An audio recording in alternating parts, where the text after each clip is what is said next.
Hello everyone, welcome to my YouTube channel.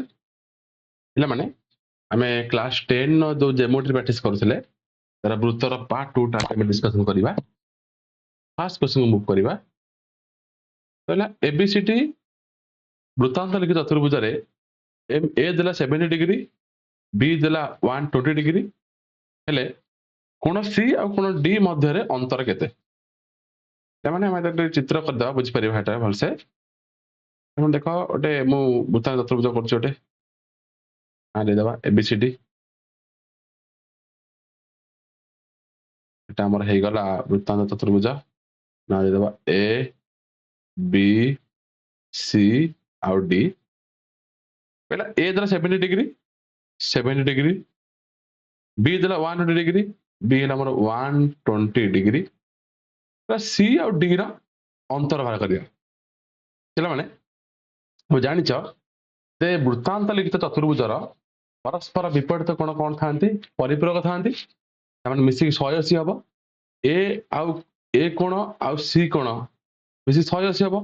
ଯଦି A 70 ମାନେ C ଟା ଆମର 180 70 ଫେରିଲେ 110 ଡିଗ୍ରୀ ହବ। ସେହିପରି B ଆଉ D କୋଣ ବି 180 ହବ। ଯଦି B ଟା 120 ମାନେ D ଟା କେତେ ହେଇଯିବ? 180 ରୁ 120 ଗଲେ 60 ହେଇଯିବ। କହିଲା C D ର ଅନ୍ତର, ତାମାନେ C କୋଣ ମାଇନସ୍ D କୋଣ କାଢିବା କେତେ ହେଇଯିବ? ନା 110 ରୁ ଆମେ ଯଦି 60 ଫେଡି ଦେବା ଉତ୍ତର 50 ହେଇଯିବ। ଅପସନ ସି ଦ ରାଇଟ୍ ଆନ୍ସର। ଠିକ ଅଛି, ନେକ୍ସଟ କ୍ୱେଶ୍ଚନ ମୁଭ୍ କରିବା ପିଲାମାନେ। କ'ଣ କହିଲା ଦେଖ, ବୃତ୍ତାନ୍ତ ଲିଖିତ ସାମନ୍ତରିକ ଚିତ୍ର ଏକ କି ପୟ ଚତୁର୍ଭୁଜ। ପିଲାମାନେ ଆମେ ଯଦି ଚିତ୍ର କଲେ ବୁଝିପାରିବା ଭଲସେ। ବୃତ୍ତାନ୍ତ ଲିଖିତ ସାମନ୍ତରିକ କ୍ଷେତ୍ର ମାନେ କ'ଣ? ଆଗେ ଚତୁର୍ଭୁଜଟା ଆଙ୍କିଦେବା ଗୋଟେ। ଏଇଟା ଆମର ସାମନ୍ତରିକ କ୍ଷେତ୍ର ପ୍ରମାଣ। ନା ଦେଇଦେବା A B C ଆଉ D। ପିଲାମାନେ ତମେ ଜାଣିଛ ସାମନ୍ତରିକ କ୍ଷେତ୍ରର ବିପରୀତ କୋଣ ସମାନ। ତାମାନେ A କୋଣ ଯିଏ C କୋଣ ସିଏ। ପୁଣି ତମେ ଜାଣିଛ ଯେ ବିପରୀତ କୋଣ ଯଦି ଆମ ଚତୁର୍ଭୁଜଟା କ'ଣ ହେଇଥିବ, ବୃତ୍ତାନ୍ତ ଲିଖିତ ହେଇଥିବ, ବିପରୀତ କୋଣ ପରସ୍ପର ପରିପୂରକ, ମିଶି 180 ହବ। ଯଦି A କୋଣ C କୋଣ ସମାନ, ପୁଣି A କୋଣ C କୋଣ ବି 180, ତାହେଲେ ଦି ଜଣ କେତେ ହେଇଯିବ? ତାହେଲେ 90 90 ହେଇଯିବ। ସେମିତି B କୋଣ D କୋଣ ସମାନ, କାରଣ ସାମନ୍ତରିକ କ୍ଷେତ୍ର, ପୁଣି B କୋଣ D କୋଣ ମିଶି 180 ମାନେ ଇଏ ବି 90 90 ହେଇଯିବ। ପିଲାମାନେ ତାହେଲେ କି ଚିତ୍ର ହବ? ଆୟତକ୍ଷେତ୍ର। Option a the right answer. ତାପରେ ଆମେ ଥାର୍ଡ କ୍ୱେଶ୍ଚନ ମୁଭ୍ କରିବା। କହିଲା ଗୋଟେ ବୃତ୍ତାନ୍ତ ଲିଖିତ ଟ୍ରାପିଜିୟମର ଗୋଟିଏ କୋଣ ସମକୋଣ ହେଲେ ଏହା କି ପ୍ରକାର ଚିତ୍ର? Same process. ଆମେ ଯଦି ଆଙ୍କିବା ବୃତ୍ତାନ୍ତ ଲିଖିତ ଟ୍ରାପିଜିୟମଟା ଆଙ୍କିବା। ଟ୍ରାପିଜିୟମ ମାନେ କ'ଣ? ଯେଉଁ ଚତୁର୍ଭୁଜର ଗୋଟିଏ ଯୋଡ଼ା ବାହୁ ସମାନ୍ତର ହେଇଥିବ, ସମାନ୍ତର ଆଙ୍କିଦେଲି। ପୁଣି କହିଲା ଗୋଟିଏ କୋଣ 90 ଡିଗ୍ରୀ। ଗୋଟେ କୋଣ ପିଲା 90 ଡିଗ୍ରୀ ମାନେ ଜାଣିଛ ତ ପିଲାମାନେ, ଦିଟା ସମାନ୍ତର ଅଛି। ଧର AB ସମାନ୍ତର CD, এটা ମୋର ଛେଦକ ହେଇଯିବ, AD ଟା ଛେଦକ, ତାହେଲେ ଏଟା ବି କେତେ ହେଇଯିବ? 90 ହେଇଯିବ, କାରଣ ମିଶିକି 180 ହବ। ଦୁଇଟା ସମାନ୍ତର ବାହୁ, ଗୋଟେ ଛେଦକ ଅଛି, ଏକ ପାର୍ଶ୍ୱସ୍ଥ ଅନ୍ତଃସ୍ଥ କୋଣର ସମଷ୍ଟି 180 ଡିଗ୍ରୀ। 90 ମାନେ ଏଟା ବି 90 ହେଇଯିବ। ପୁଣି ଯେହେତୁ ବୃତ୍ତାନ୍ତ ଲିଖିତ ଚତୁର୍ଭୁଜ ବିପରୀତ କୋଣ ପରିପୂରକ, A 90 ମାନେ C ବି 90 ହେଇଯିବ, D 90 ମାନେ B ବି 90 ହେଇଯିବ। ତାହେଲେ କି ଚିତ୍ର ହବ? ନା ଆୟତକ୍ଷେତ୍ର। Option D is the right answer. ତାପରେ ପିଲାମାନେ ଆମେ 4 ନମ୍ବର କ୍ୱେଶ୍ଚନ କୁ ଯିବା। କହିଲା ABCD ଏକ ବୃତ୍ତାନ୍ତ ଲିଖିତ ଟ୍ରାପିଜିୟମ ଯେଉଁଥିରେ AB ସମାନ୍ତର CD, ତାହେଲେ ନିମ୍ନୋକ୍ତ ମଧ୍ୟରେ କେଉଁ ଉକ୍ତିଟି ସତ୍ୟ? ତାହେଲେ ଚିତ୍ରଟା ଆମେ କରିଦେବା ଫାଷ୍ଟ, ବୁଝି ହବ। ଚିତ୍ରଟା କଲି ମୁଁ, ତା ଭିତରେ ଟ୍ରାପିଜିୟମଟା ଆଙ୍କିବି, ପାରାଲାଲ କରିଦେବି ଦିଟା। ନା ଦେଇଦେବା A B C D, ପୁଣି AD ଆଙ୍କିଦେବା, BC। ପିଲାମାନେ ଦେଖ, ଏଠି ଯଦି ମୁଁ BD ଆଙ୍କୁଛି, ମୋର AB ସମାନ୍ତର CD, ଯଦି BD ମୋର ଛେଦକ ହେଲା, ତାମାନେ ଏଇ କୋଣ ଯିଏ ଏଇ କୋଣ ସିଏ ହବ କାହିଁକି? ଏକାନ୍ତର କୋଣ। ଏକାନ୍ତର କୋଣ ହେଇଯିବ କିଏ? B କୋଣ ଆଉ AD କୋଣଟା। ପିଲାମାନେ ଦେଖ ଏଇ କୋଣଟା କୋଉ ଚାପର ବିପରୀତ ପାଣିର କୋଣ ନା ଏଡି ଚାପର। ସେମିତି ଏଇ କୋଣଟା କୋଉ ଚାପର ବିପରୀତ ତାପମାତ୍ରା କୋଣ ହବ ନା ବିସି ଚାପର। ଯଦି ଏଇ କୋଣ ଯିଏ ଏଇ କୋଣ ସିଏ ତାହେଲେ ମୁଁ କହିପାରିବି ଏଡି ଚାପ ଯିଏ ମୋର ହେଇଯିବ ବିସି ଚାପ ସେ ହେଇଯିବ। ଯଦି ପିଲାମାନେ ଏଡି ଚାପ ଯିଏ ବିସି ଚାପ ସିଏ ତାର ସମ୍ପୂର୍ଣ୍ଣ ଜ୍ୟା ସମାନ ହେଇଯିବ ତାମାନେ ଏଡି ଇଜ ଇକ୍ୱାଲ ଟୁ ବିସି ହେଇଯିବ। ତ ଅପସନ ସି ହେଇଯିବ ରାଇଟ୍ ଆନ୍ସର। ତମେ ପିଲାମାନେ ପଢିଛ ଯଦି ଚାପ ସମାନ ମାନେ ଚାପ ସହ ସମ୍ପୂର୍ଣ୍ଣ ଜ୍ୟା ବି ସମାନ ତାମାନେ ଏଡି ଯିଏ ବିସି ସିଏ ଅପସନ ସି ଦ ରାଇଟ୍ ଆନ୍ସର। ତାପରେ 5 ର କ୍वेଶ୍ଚନ ଯିବା। ଦତ୍ତ ଚିତ୍ରରେ ଏସି ଦେଲା ଏବଂ ବିଡି କେତେ ଦେଇଛି 80 30। ପିଲାମାନେ ଏସି ଦେଲା ଏଇଟା ଦେଇଛି 80 ଡିଗ୍ରୀ ଏଇ ଚାପଟା। ଗୋଟେ ବିଟି ଦେଲା ଏଇଟା ଦେଲା ଆମର 30 ଡିଗ୍ରୀ। ପିଲାମାନେ ଡି କୋଣ ଏଟା ଏ କୋଣ ପଚାରୁଛି ହେଲା। ବୁଝଛ ଭୁଲ ଦେଇଛି ଏ କୋଣ କେତେ ହବ ଏଇ କୋଣଟା ପଚାରୁଛି ଏଇ କୋଣଟା ପଚାରୁଛି ଏଇ କୋଣ କେତେ ହବ। ପିଲାମାନେ ଡାଇରେକ୍ଟ ସୂତ୍ର ତମେ ପଢିଥିବ ଆମେ ଥିଲା କ୍ୱେଶ୍ଚନ ସୂତ୍ର ଥିଲା ଯେ ଏଇଭଳିଆ ଚିତ୍ର ଥିଲେ କୋଣ ଏ ସୂତ୍ର କଣ ହେଇଯିବ ମନେ ରଖିବ ନା ଏଇ ଯୋଉଟା ଏଇ ଚାପରେ ଯୋଉ କୋଣଟା କରାହେଇଛି ପୁଣି ଏଇ ଚାପରେ କୋଣଟା କରାହେଇଛି ସୂତ୍ର କଣ ମନେ ରଖିବ ହାଫ ଅଫ କୋଣ ଚାପ ଏସି ମାଇନସ ଚାପ ବିଟି ସୂତ୍ର ପିଲାମାନେ। ଏଇଭଳିଆ ଚିତ୍ର ଥିବ ଦେଖିବ ଦୁଇଟା ଚାପ ଉପରେ କଣ ହେଇଛି ନା ଏଟା ଦେଖ ଏଇ ଚାପକୁ ଏଇ ଚାପରେ ଆଇଛି ପୁଣି ଏ ଚାପରେ ବି ଆଇଛି। ଏଇ ଚାପଟା 80 ଡିଗ୍ରୀ ମୋର ଏସି ଟା 80 ଡିଗ୍ରୀ ଚାପଟା ବିଡି ଟା 30 ଡିଗ୍ରୀ ଏଇ କୋଣ ପଚାରୁଛି ସୂତ୍ର ପକେଇଦେବା ତାହେଲେ is equal to half of AC ମୋର 80 ଡିଗ୍ରୀ ବିଡି ମୋର 30 ଡିଗ୍ରୀ କେତେ ହେଇଯିବ ହାଫ ଇଣ୍ଟୁ 50 ଡିଗ୍ରୀ ତ ଉତ୍ତର ହେଇଯିବ 25 degree option B the right answer. Direct ସୂତ୍ରଟା ମନେ ରଖିବ ଏ କୋଣ ସୂତ୍ର କଣ ଏଟା ପାଇଗଲା।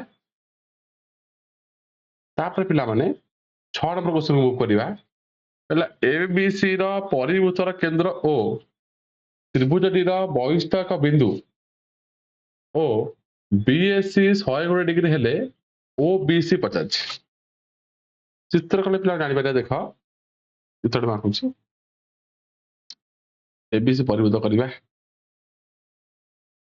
ପୁଣି କହିଲା ଓଟା ବହିସ୍ଥ ବିନ୍ଦୁ ମାନେ ନିଶ୍ଚୟଟା ଏଇଭଳିଆ ଚିତ୍ରଟା ହେଇଯିବ ଗୋଟେ କୋଣ 120 ଦେଖିବା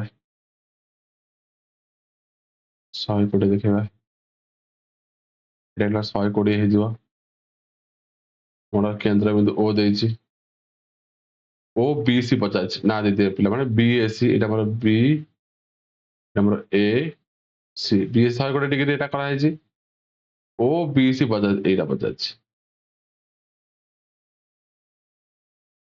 ଓ ବିସି ଏଇ କୋଣଟା ପଚାରୁଛି ଓ ସି ପିଲାମାନେ ଟାଣି ଦଉଛି ଦେଖ ଓ ସି ଟାଣି ଦଉଛି ମତେ ପିଲାମାନେ କୁହ ବର୍ତ୍ତମାନ ଆମେ ବୁଝିବା ଯଦି ମୋର ଓବିଜିଏ ଦେଖ ପିଲାମାନେ ଓବିଜିଏ ଓସି ସେଇ ହବ କାହିଁକିନା ବ୍ୟାସାର୍ଧ এইটা পিଲା 120 ମାନେ ଏଇଟା କେତେ ହବ ପିଲାମାନେ ଦେଖ ଏଇଟା 120 ମାନେ ଏଇ ପୁରା ବିସି ର ବୃହତ ଚାପ ଯୋଉଟା ଅଛି ପୁରା ବିସି ତ ବୃହତ ଚାପ ହେଇଛି କେତେ ହେଇଯିବ ପିଲାମାନେ ଏଟା ଏଟା 120 ମାନେ ନିଶ୍ଚୟ ଏଟା 240 ହେଇଥିବ 240 ଡିଗ୍ରୀ ବୋଲି ଏଟା ତା ଅଧାଟା 120 ହେଇଛି ଯଦି ପିଲାମାନେ ଯଦି ଏଇଟା 240 ହେଲା ତାହେଲେ ବିଏସି ଚାପଟା କେତେ ହେଇଯିବ ତାହେଲେ 360 ଡିଗ୍ରୀ ମାଇନସ 240 120 ହବ ତାମାନେ ଏଇ କୋଣଟା 120 ପାଇଲେ ପୁଣି ପିଲାମାନେ ଦେଖ ଓବି ଯିଏ ଓସି ସିଏ ତାମାନେ ଏ କୋଣ ଯିଏ ଏ କୋଣ ସେଇ ହବ ପିଲାମାନେ ତ୍ରିଭୁଜ ତ୍ରିକୋଣ ସବୁ ଅଛି 180 ଓବିସି ର ଯଦି 180 ହେଲା ମାନେ ଏଟା ନିହାତି କେତେ ହେଇଯିବ 30 30 60 ମିଶିକି 60 ହେଲା 120 180 ହେଇଗଲା ତ ଅପସନ ଏ ହେଇଯିବ ରାଇଟ୍ ଆନ୍ସର ଓବିସି କେତେ ହେଇଯିବ 30 ଡିଗ୍ରୀ। ତାପରେ 7 क्वेश्चन नंबर मुव करवा कहला गोटे क्षुद्र चापर डिग्री परिमाप काहाठू कम हम एटा बहुत सहज क्वेश्चन पिला माने आम यदि गोटे वृत्त आंकिबा तुम मैंने जो व्यास टाणी दिए कारण अर्धभूत होगला व्यास सान जेको चाप ने ना ए नौ एक्स नौ बी नौ निश्चय ये चापर क्षुद्र चाप हम अपोजिटा ये वाई नेबी एक्स बीटा मोर क्षुद्र चाप ए वाई गोटे बृहत चाप ये जो क्षुद्र चाप क्या कम निश्चय अर्धभूत माने अर्धभूत कम माने 180 कम हम तो option B is right answer 180 सबले कम हम तापरे 8 नंबर क्वेश्चन को जिबा कहला गोटे सुषम षडभुजर प्रत्येक बाहु यार परिभूतर परिधि ठारे केते डिग्री कोण अंकन करे चित्र करिया पिला माने सुषम षडभुज माने ए षडभुज कर दवा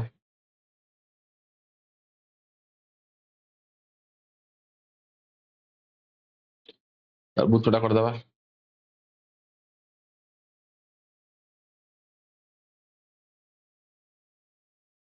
बुतटा हेला ना दे दवा A B C D E F कौन कहला गोटे सुषम षडभुजर प्रत्येक बाहु यार परिभूतरे केते डिग्री कोण कोण करे ए बाहुटा ए कोण कहला ए जो कोणटे आंकिब ए केते डिग्री हवा ये देखो एटा 6टा कोण जेटा केंद्रबिंदु हुए 6टा कोण एटे हबो ना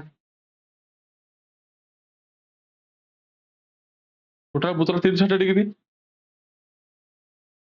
ए कोण सब केते हबो 60 डिग्री हो 60 डिग्री 60 हबो सब 60 हे जिवो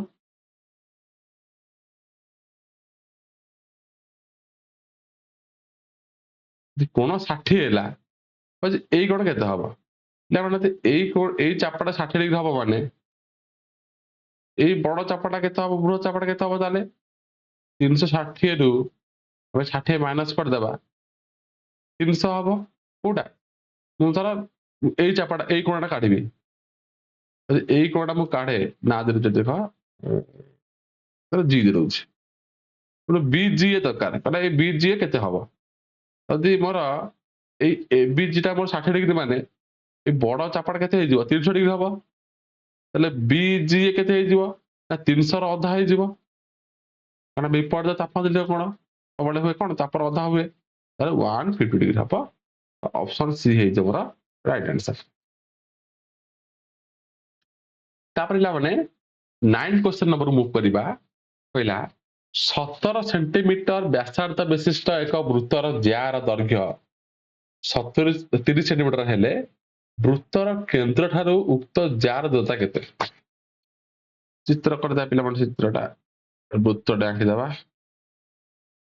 कहला 17 से व्यासार्ध ज्यार 30 मीटर 30 सेंटीमीटर ज्याटा कर दोछि कोन ना दे दोछि ए आ बी केते देछि 30 सेंटीमीटर आ व्यासार्ध 17 देछि एटा तुम वृत्तर केंद्र हुए एटा हबो 17 पचासी केंद्र ठारू जार दूरता एटा पचासी नब कर देबा ना दे देबा सी दे देबा मोर ओ सी पचासी पिला माने जानिछ उपवाद पढिजंती वृत्तर केंद्र ठारू जदि जो लंबाटा आंकंती एटा समद्विखंड कर दिए अदि एबिटा मोर 30 माने एसी टा मोर 15 होई दिबो निश्चय पतन मोर ओ सी गोटे समकोणी त्रिभुज ओ सी गोटे मोर समकोणी त्रिभुज जो कर्ण देला 17 आ भूमि देला 15 ओसी केते हबो ओसी पिला मन हे जो कोन 17 वर्ग माइनस 15 वर्ग रा रूट ओवर 289 माइनस 225 रा रूट ओवर 64 रा रूट ओवर 8 से भी हे जिवो तो ओसी केते पहिले 8 है ता माने ऑप्शन बी हे राइट आंसर 8 तापर पिला माने 10 नंबर क्वेश्चन को दिबा कहला एक वृत्तरे 16 सेंटीमीटर दैर्घ्य विशिष्ट एक ज्या एक व्यासार्ध सीपी द्वारा डी बिंदु रे समद्विखंड हुए ବୃତ୍ତର ବ୍ୟାସାର୍ଦ୍ଧ 10 ସେଣ୍ଟିମିଟର ହେଲେ ଡିପି ର ଦୈର୍ଘ୍ୟ କେତେ? ପିଲାମାନେ ଚିତ୍ର ଆଙ୍କିଦେବା ଆର କଣ କହିଲା? କହିଲା 16 ସେମି ବ୍ୟାସାର୍ଦ୍ଧ ଯା ଦେଇଦେବା 16 ବିଶିଷ୍ଟ ଯା ব্যাসের সিপি দ্বারা ডিবি দূষিত করে না দিয়ে দেবা এটা এ বি বৃত্তর কেন্দ্র দিয়ে দেবা কেতে সি দিয়ে দেবা সিপিটা আমার ব্যাসার্ধ পাইছি সিপি আমার ব্যাসার্ধ এই এ বি କୁ କଣ କହିଲା ଡି ବିନ୍ଦୁରେ ଛେଦ କରେ ପିଲାମାନେ ମୁଁ ଏଟା ଏ ସି ଟାଣି ଦଉଛି ବ୍ୟାସ କେତେ ଦେଇଦେଇଛି 16 ଦେଇଦେଇଛି ସରି ବ୍ୟାସ 10 ଦେଇଛି ବ୍ୟାସାର୍ଧ 10 ଦେଇଛି ଜ୍ୟାଟା 16 ଦେଇଛି ମାନେ ନିଶ୍ଚୟ ଗୋଟେ ଏଡିଟା 8 ହବ এটা 8 8 ହବ କାରଣ ଆମେ ପଢିଛନ୍ତି তো ଜ୍ୟାକୁ ଯୋଉ ଲମ୍ବଟା ଟଣା ଯାଏ ସେ ସମଦ୍ୱିଖଣ୍ଡ କରେ ये 8 8 হব সমদ্বিখଣ୍ଡ লম্ব হইଥିବ নিশ্চୟ ହେଲା ଲମ୍ବ ହେଇଥିବ ମାନେ ସମଦ୍ୱିଖଣ୍ଡ କରିଛି ମାନେ এটা 8 8 ହେଇଛି ବର୍ତ୍ତମାନ ପିଲାମାନେ ଦେଖ ଯଦି ଏସି ଟା 10 ଆଉ ମୋର ଏଡି ଟା ଦେଇଛି 8 ঠিক আছে তাহলে সিডি কেতে ହେଇଯିବ কারণ আমার এসি টা কর্ণ এডি টা ভূমি সিডি কেতে ହେଇଯିବ তাহলে 10 ର স্কয়ার মাইনাস 8 ର স্কয়ার ରୁଟ ଓଭର 100 ମାଇନସ 64 36 6 ହେଇଯିବ সিডি যদি 6 পাইলে পচাଯିବ ডিপি পଚାଛି যেমন সিপিটা আমার ব্যাসার্ধ সিপি কেতে ଦେଇଛି ମୋର 10 সিডি কেতে পাইলি 6 পাইলি তাহলে ডিপি কেতে ହେଇଯିବ ନା 10 ରୁ 6 କାଟି ଦେବା 4 ପାଇବା ସିପିଟା ମୋର 10 ସିଡିଟା ମୋର 6 ডিপି କେତେ ହେଇଯିବ 4 ନିଶ୍ଚୟ ହେଇଯିବ ଅପସନ ଏ ହେଇଯିବ ରାଇଟ ଆନ୍ସର ତାପରେ ପିଲାମାନେ ଆମେ 11 ନମ୍ବର କ୍ୱେଶ୍ଚନ କୁ ଯିବା ବୃତ୍ତର ଦୁଇଟି ଅସମାନ୍ତର ଯାହାର ଛେଦ ବିନ୍ଦୁର ଅବସ୍ଥିତି ସମ୍ପର୍କରେ କଣ କୁହାଯାଏ ବୃତ୍ତର ଏକ ଅନ୍ତସ୍ଥ ବିନ୍ଦୁ ନା ବୃତ୍ତର ଏକ ବହିସ୍ଥ ବିନ୍ଦୁ ନା ବୃତ୍ତର ଉପରିସ୍ଥ ହବ ନା ବୃତ୍ତର ଉପରିସ୍ଥ କିମ୍ବା ଅନ୍ତସ୍ଥ ବିନ୍ଦୁ এটা ପିଲାମାନଙ୍କ ଏକ୍ସରସାଇଜରେ କ୍ୱେଶ୍ଚନଟା ଅଛି ଯଦି ଆମେ ଦିଟା ଅସମାନ୍ତର ବାହୁକୁ ନେବା ତ ଏମିତି ହେଇପାରେ ପିଲାମାନେ ଦେଖ এটা এটা ଆଉ ଏଇଟା ଦିଟା କଣ ବୃତ୍ତର ଯଦି ଅସମାନ୍ତର ଜ୍ୟା ନେବା ଦେଖ ଏ বি মোট এ বি বি সি দুইটা অসমান্তর যা ছেদ কলে কোটি বৃত্তর উপরিস্তরে হেলা বিটা পর বৃত্তর উপরিস্তরে ଅଛି ଆଉ ଗୋଟେ কন্ডিশন নেবা ও হেই এ বি আর সি ডি এ বি যা সি ডি যা ছেদ কলে কোটি না এটা অন্তস্থ বিন্দু রহিলা তো বৃত্ত উপরিস্থ হই পারিব অন্তস্থ হই পারিব অপশন ডি হেই তোমার রাইট आंसर তারপরে পিলা মানে আমি 12 নম্বর क्वेश्चन କୁ ଯିବା କହିଲା পি বিন্দু বৃত্তর এক বহিস্থ বিন্দু হেলে বৃত্ত উপরে পি ঠারু সমদূরবর্তী কেতোটা বিন্দু ଅଛି କେତୋଟି ଯୋଡ଼ା ବିନ୍ଦୁ ଅଛି ପିଲାମାନେ ଏଟା ଯଦି ଆମେ କରିବା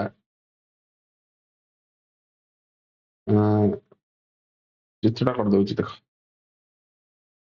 ପିଲାମାନେ ଏଟା ସ୍ପର୍ଶ କରିଦେବାକୁ ପଡିବ ଯେ ବହିସ୍ଥ ବିନ୍ଦୁ ପି ରୁ ଏଠି ଦେଖ ପିଲାମାନେ କେବଳ ଦିଟା ବିନ୍ଦୁ ଅଛି ଯଦି ସ୍ପର୍ଶ ଗୋଟେ ଆଙ୍କିବା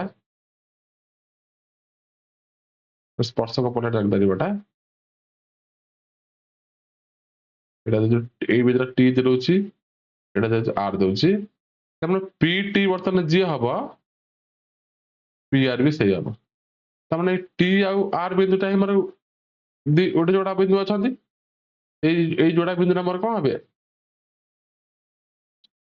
ମୋର পি ଟା ସମୁଦ୍ରବର୍ତ୍ତୀ ହେବେ ତାମାନେ କୋଉଟା ହେଇଯିବ ଦର୍ଶନ ନା ଅପସନ ଏ ହେଇଯିବ ଏକ ଯୋଡ଼ା ଟି ଟା ଆଉ ଆର ଟା এই মানে ଆମର କଣ ବହିସ୍ଥ ବିନ୍ଦୁ ପି ରୁ ସମୁଦ୍ରବର୍ତ୍ତୀ ଆସିଲେ ଟି ଆଉ ଆର ଦୁଇଟା ବିନ୍ଦୁ ମୁଁ ପାଇଲି ଏତ ଯୋଡ଼ା ପଚାରିଛି ମାନେ ଗୋଟେ ଯୋଡ଼ା ଟି ଆଉ ଆର କେତୋଟି ପଚାରିଥିଲେ ଦିଟା ବିନ୍ଦୁ ହେଇଥାନ୍ତା ଦିଟା ବିନ୍ଦୁ ମୋର ସମୁଦ୍ରବର୍ତ୍ତୀ ଅଛନ୍ତି এটা ଯେତେ এটা ଯଦି ଆଉ ବିନ୍ଦୁ ପିଲାମାନେ ପାଇବା ନାହିଁ ସେ ପି ବିନ୍ଦୁ ସମୁଦ୍ରରେ ଅବସ୍ଥିତ ଥିବେ ତାପରେ ପିଲାମାନେ ଆମେ 13 नंबर क्वेश्चन को जीवा गोटे वृत्तर एक जार गोटे प्रांत बिंदु केन्द्र ठारू 5 सेंटीमीटर दूर रे एवं जार मध्य बिंदु केन्द्र ठारू 30 सेंटीमीटर दूर रे अछि जार दैर्घ्य केते सेम क्वेश्चन पिला माने हम चित्र आंकी दबा बुझी परिबा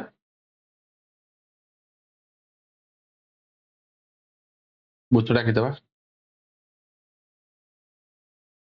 गोटे वृत्तर एक जार गोटे प्रांत बिंदु केन्द्र ठारू शब्द जार ना दे दबा ए आउ बी वृत्तर केन्द्र दे दबा एटा ओ हैला जार प्रांत केन्द्र केते अछि कहला 5 सेंटीमीटर अछि एटा mo केते सॉरी जार प्रांत बिंदु केन्द्र 5 एटा अछि 5 सेंटीमीटर जार रा मध्य बिंदु केन्द्र केते 3 सेंटीमीटर अछि एटा एटा हमर मध्य बिंदु हला एटा डी हला एटा को 3 सेंटीमीटर अछि इला माने मध्य बिंदु समद्वि खंडक एटा लंब निश्चय हेइ दिबा पर मु उपादे पढि जदी यदि एटा मोर ताले ए ओ डी कि बुझोटे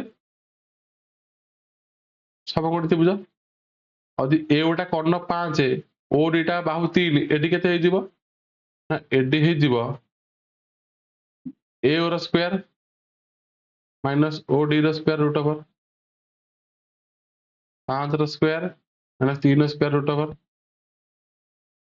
25 माइनस 9 रो रूट ओवर 16 रो रूट ओवर तामाने 4 एडी केते पाइले 4 एडी 4 माने बीडी भी 4 हेबो कारण एटा समद्वि खंड मध्य बिंदु ताले एबी केते हे जो जेटा 8 सेमी हे जिवो 4 4 8 तो ऑप्शन ए हे जो राइट आंसर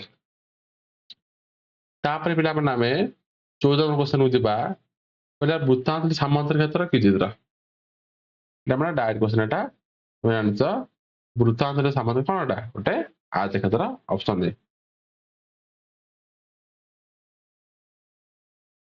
तापर पिला माने 15 क्वेश्चन को जिबा एक सुषम षडभुजर प्रत्येक बाहु यार परिभूतर केन्द्र ठारे केते कोण उत्पन्न करंती उत्पन्न कर केन्द्र कोण पया केते माने गोटे सुषम षडभुज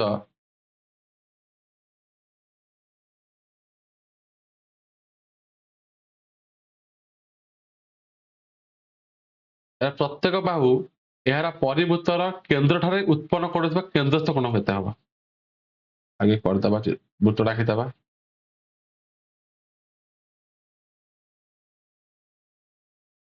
उत्तर पिला माने क्वेश्चन टिके डायग्राम रे मिस्टेक हे जाउची तमे बुझि परिबा एटा वृत्त डंकटा हे गला कहला ए जो बाहु जो कला केन्द्र जो कोण कला एटा केते हबो ए जो कोणटा कला केते हबो पिला 6 टी कोण कर दे देखो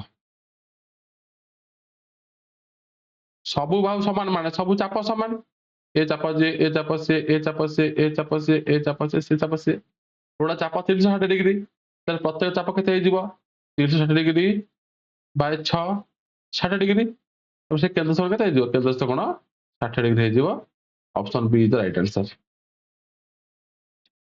तापर 16 क्वेश्चन बुझिया पहिला माने कहला 8 सेंटीमीटर व्यासार्ध विशिष्ट एक वृत्तर परिलिखित वर्ग क्षेत्र बाहु केते हबो हमर पिला माने परिलिखित वर्ग क्षेत्र आ भीतर कौन जो वृत्त टंगा है तो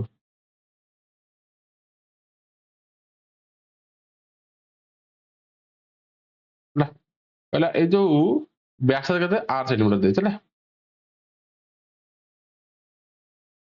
जब एउटे दि आर माने एउटे दि आर हे दिबो तले एटा मोर कोन 2r ले मन देखो व्यास दिबो 2r जदि जोटा हमर पढि छथि हमें वृत्तटार जो परिलिखित जो वर्ग क्षेत्र थाए आर व्यास जे आर बाहु से माने एटा बाहु जे व्यास से तमे 2r हे जो कोन वर्ग क्षेत्र बाहु option C is the right answer तापर जा माने 17 क्वेश्चन को दिबा गोटे समबाहु त्रिभुजर प्रत्येक बाहु एहारा परिभूतर केन्द्र ठारे उत्पन्न करुवा कोणर पर्या केते ए भी सहज क्वेश्चन पिला माने तमे वृत्त कर दबा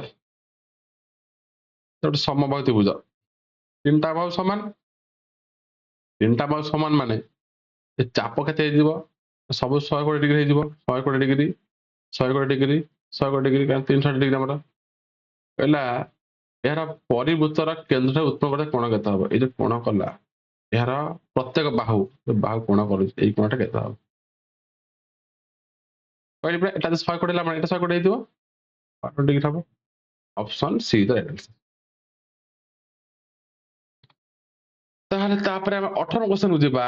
କହିଲା କୌଣସି ଏକ ବୃତ୍ତର ବ୍ୟାସାର୍ଦ୍ଧ ସେଇ ବୃତ୍ତର କୌଣସି ଏକ ଜ୍ୟା ସହ ସମାନ ହେଲେ ଜ୍ୟାଟି କେନ୍ଦ୍ରରେ ଉତ୍ପନ୍ନ କରୁଥିବା କୋଣ କେତେ ହବ? ପିଲାମାନେ ଆମେ ଚିତ୍ରଟା କରିବା, ଚିତ୍ରରେ ବୁଝିପାରିବା। କହିଲା ଗୋଟେ ବୃତ୍ତର ଗୋଟେ ଜ୍ୟା ଯେତିକି ବ୍ୟାସାର୍ଦ୍ଧ ସେତିକି, ଏଟା ବ୍ୟାସାର୍ଦ୍ଧ ଓ ଦେଉଛି ଓ এটা এ অর্থাৎ ও এ জিএ ও বি ব্যাসার্ধ এ বি সি তিনটা কোণ তিনটা সমান মানে এটা ଗୋଟେ ସମବାହୁ ତ୍ରିଭୁଜ ଇଏ 60 ଡିଗ୍ରୀ ହେଇଯିବ, ଇଏ ବି 60 ହେଇଯିବ, ଇଏ ବି 60 ହେଇଯିବ। ପଚାରିଲା ଜ୍ୟାଟି କେନ୍ଦ୍ରରେ କରୁଥିବା କୋଣ କେତେ? କେନ୍ଦ୍ର କେତେ କୋଣ 60 ଡିଗ୍ରୀ କଲା, option B is right answer 60 degree ହବ। ତାପରେ 19 କ୍ୱେଶ୍ଚନକୁ ଯିବା।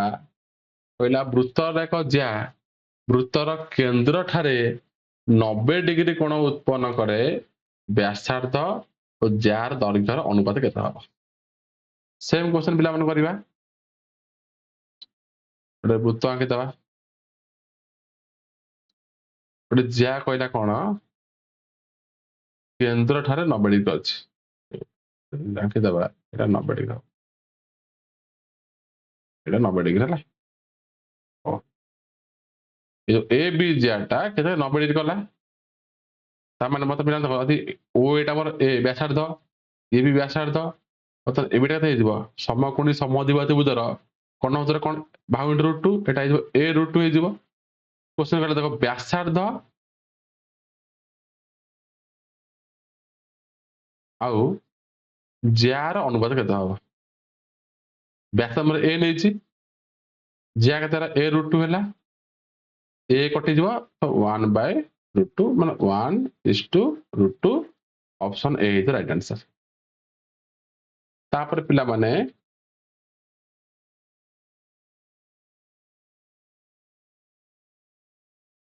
हमें कोडे क्वेश्चन को दिबा।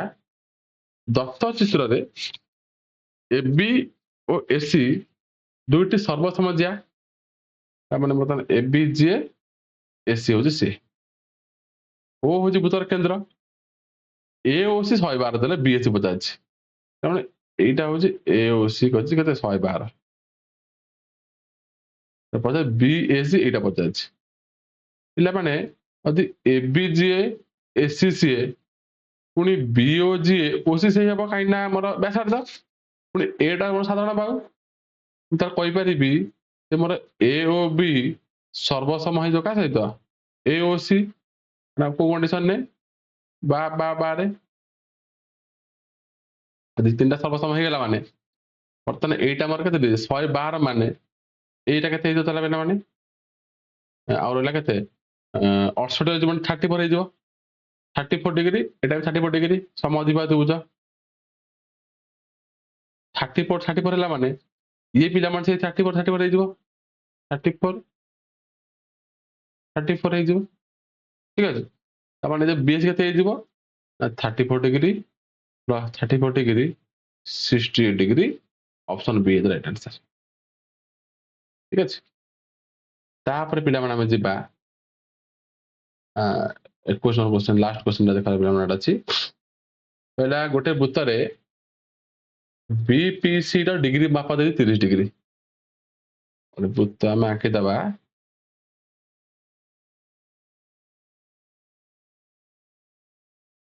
बी पी और सी केते जेटा 30 डिग्री, बीपीसी सॉरी चाप दे जिबा बोल कर दे एटा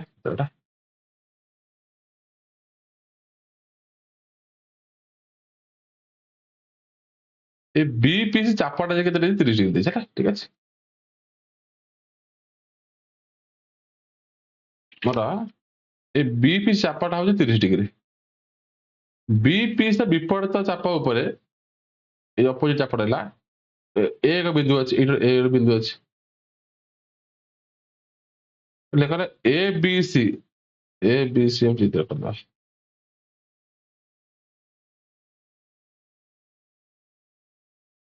ଏ ବି ସି ତ୍ରିଭୁଜର ହଉଛି ଏ କୋଣ କେତେ ହବ ପିଲାମାନେ ବହୁତ ସହଜ କ୍ୱେଶ୍ଚନ ଏଇ କୋଣଟା କେତେ ହବ ମୋର ଏଇ ଚାପର ଅଧା ହବ ବିପିସି ର ଅଧା କାହିଁକିନା ବିପିସି ଚାପର ଏଇଟା ମୋର କଣ ବିପରୀତ ଚାପ କୋଣ ଅଧା ହୁଏ 30 ର ଅଧା କରିଦେବା 15 ডিগ্রি ହେଇଯିବ option A is right answer ଏଇଠି ପିଲାମାନେ ତୁମର 20ଟା କ୍ୱେଶ୍ଚନ ଅଲମୋଷ୍ଟ ସରିଯାଇଛି ଠିକ ଅଛି ଆଶା କରିବି ସମସ୍ତଙ୍କୁ ଇଜି ହେଇଥିବ ବୁଝିବା ପାଇଁ ଯଦି ଭିଡ଼ିଓଟି ଭଲ ଲାଗିଥାଏ ତାହେଲେ ଲାଇକ୍ କରିବ ସବସ୍କ୍ରାଇବ କରିବ ଆଉ ସାଙ୍ଗମାନଙ୍କୁ ସେୟାର କରିବ ଆଉ ଆଶା କରିବି ତୁମ ପ୍ରିପାରେସନ ଭଲ ଚାଲିଥିବ wish you all the best thank you